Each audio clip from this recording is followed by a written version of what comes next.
Okay, on 21st 11 2022, there was a theft which was reported in coastal suit Sarnavati, wherein one worker he had committed theft of foreign currency of one guest who was staying over there. The name of the complainant is John Francis Paul Perry. He is a UK citizen, and the worker had reportedly stolen the currency and he had fled immediately after committing the crime.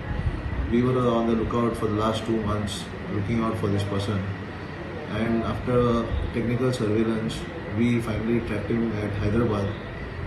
After confirming the information, we immediately sent a team over there in Hyderabad, and we located him and apprehended him and brought him back to Goa, and we have arrested him in the said crime.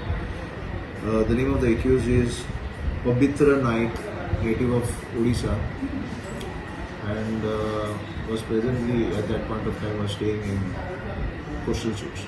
Subscribe Prudent social media channel and press bell icon for latest notifications.